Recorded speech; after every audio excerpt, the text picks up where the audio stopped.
જય મેલડીમાં મિત્રો, આજે આપણે એક બહુ સૂક્ષ્મ અને હૃદયને સ્પર્શી જાય એવો વિષય સમજવા મળ્યો છે. પાઠ પૂજા કરતી વખતે આંખમાં આંસુ કેમ આવે છે? મિત્રો, જીવનમાં ઘણીવાર આપણે અનુભવ્યું હશે કે જ્યારે આપણે ભજન કરીએ, પાઠ કરીએ, આરતી કરીએ કે કોઈ પવિત્ર મંત્રનું સ્મરણ કરીએ ત્યારે આંખો આપોઆપ ભીની થઈ જાય છે. આ આંસુ કોઈ કમજોરી નથી, આ આંસુ કોઈ પીડા નથી, આ આંસુ તો આત્માની ભાષા છે. મનમાં શબ્દો અટકી જાય ત્યારે આંખો માર્ગ બતાવે છે. આ ક્ષણોમાં આપણું હૃદય, આપણું મન અને આપણી આત્મા એકદમ શુદ્ધ બની જાય છે. આખો દિવસ આપણે અનેક પ્રકારના તણાવ, ચિંતા, ભાવનાઓ અને વિચારો સાથે જીવીએ છીએ. આ બધું મનની તળિયે જમા થતું રહે છે. પરંતુ જ્યારે અમે પાઠની સામે બેસીએ છીએ, મંત્ર જપીએ છીએ, ધ્યાનમાં ડૂબીએ છીએ, ત્યારે મનનું ભારે પડેલું પારાવાર ધોવાઈને બહાર આવે છે અને તે શુદ્ધિકરણ આંસુ રૂપે વ્યક્ત થાય છે. આ આંસુ એ દૈવી સ્પર્શની ક્ષણ છે જેમાં ભગવાન આપણું હૃદય સ્પર્શે છે. મંત્રના કંપન આપણા હૃદય સુધી પહોંચી જાય છે. દરેક મંત્ર, ઓમ નમઃ શિવાય, જય શ્રી રામ, હનુમાન ચાલીસા, આ બધામાં એવી ઉર્જા છે કે જે સીધી આત્મા સાથે વાત કરે છે.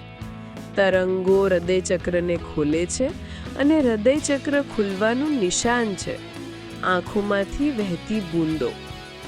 આંસુનું વહેવું એનો સંકેત છે કે તમારી અંદરનો ભાર ઓગળી રહ્યો છે, તમારી અંદરનું દૂષણ ગમે છે અને તમારી આત્મા પ્રકાશ તરફ જઈ રહી છે.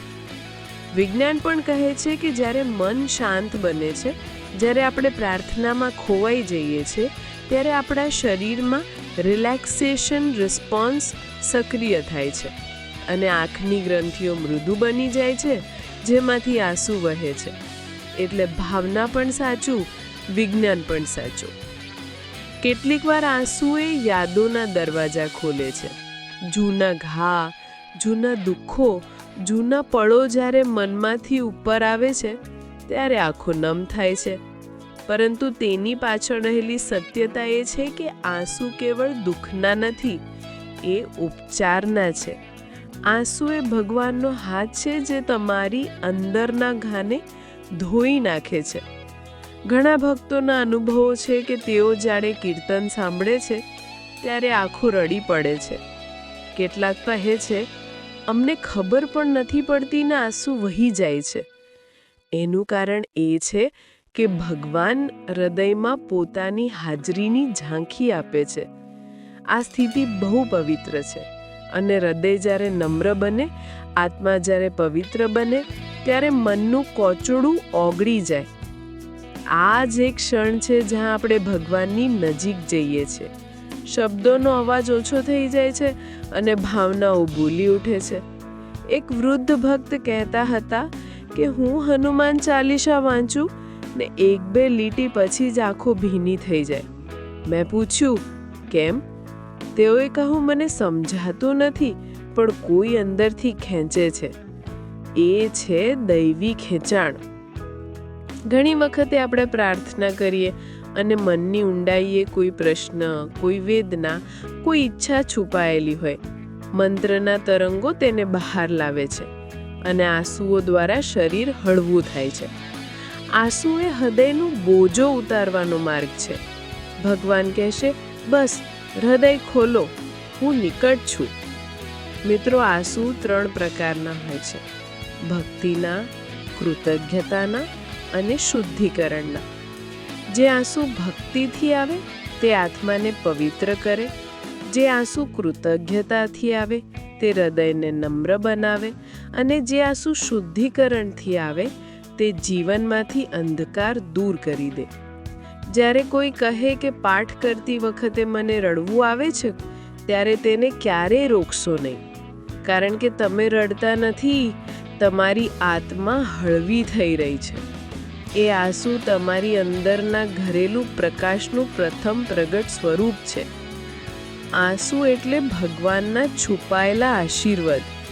મિત્રો, જો તમારી આંખમાં આંસુ આવે તો એનો અર્થ એ છે કે ભગવાન તમારા હૃદયના દરવાજા ખોલી રહ્યા છે. એની અનુમતિ આપો, એને વહેવા દો. દર બૂંદ એક આશીર્વાદ છે, દર બૂંદ એક પ્રાર્થના છે, દર બૂંદ એક શુદ્ધતા છે.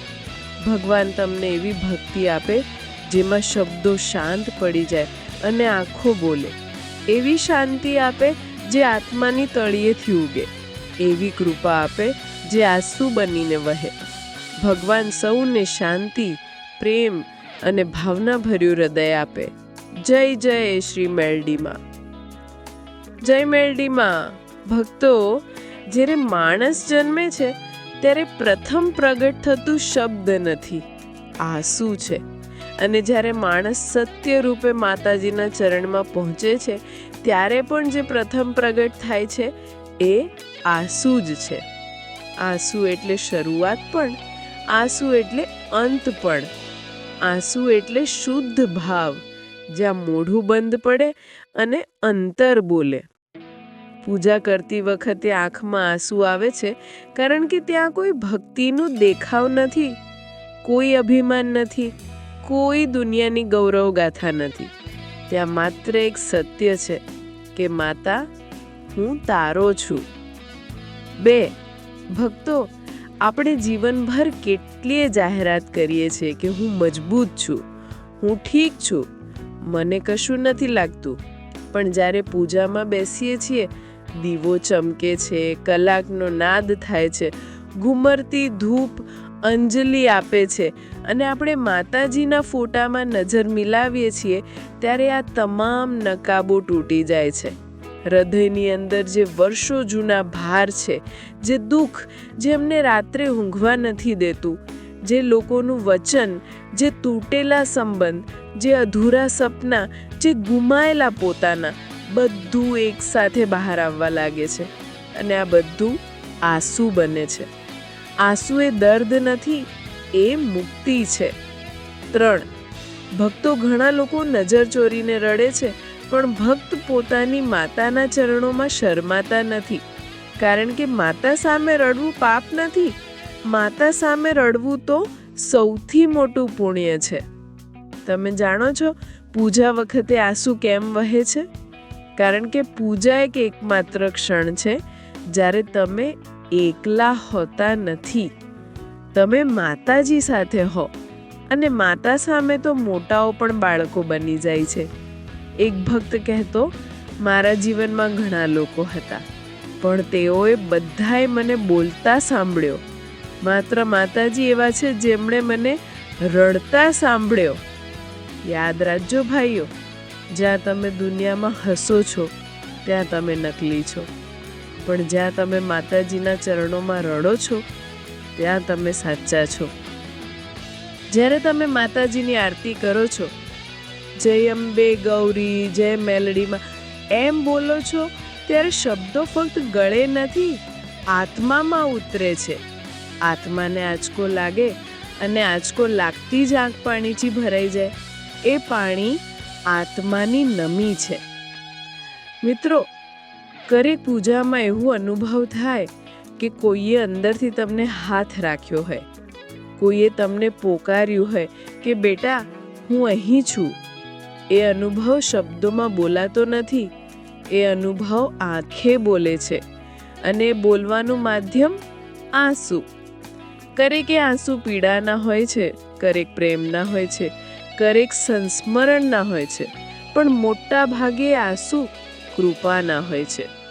માતા જ્યારે નવાઈ કરે છે ત્યારે આંસુ પડે, માતા જ્યારે પોકારે ત્યારે આંસુ પડે, માતા જ્યારે હૈયાને સાફ કરે ત્યારે આંસુ પડે.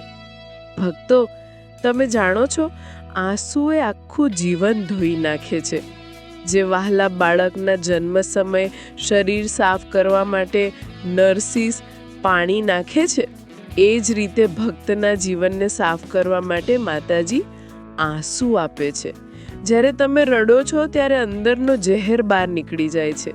જે શબ્દોમાં કહેવું મુશ્કેલ છે, જે દિલમાં દબાયેલું છે, એ બધું પાણી બનીને આંખ દ્વારા વહી જાય છે. આંસુ એટલે આત્મિક ડિટોક્સ. ભક્તો, હું આજે કહું છું, જે ભક્ત પૂજામાં રડે છે એને મેલડીમાં કદી ખાલી ન રાખે, કારણ કે માતા એના આંસુઓમાં પોતાનો વરદહાસ્ત ભરે છે. તમારા આંસુઓનું વજન તમે જાણો નહીં, પણ માતાજી જાણે છે. તમારા રડવાનો અવાજ તમે સાંભળો નહીં, પણ માતાજી સાંભળે છે. દુનિયા કહે મજબૂત બનો, પણ માતાજી કહે મારા સમક્ષ બેટા નમળા પણ બનો, હું છું ને.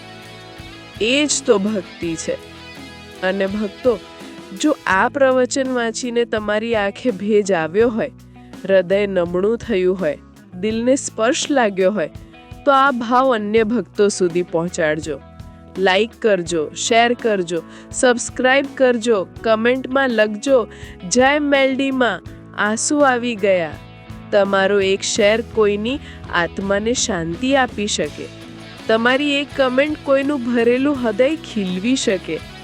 માતા મેલડી તમારું કલ્યાણ કરે, તમારા દરેક આંસુને સ્વીકાર કરે, તમારા દરેક દુઃખને ઓગાળી નાખે અને તમને હંમેશા પોતાના ચરણોમાં સ્થાન આપે.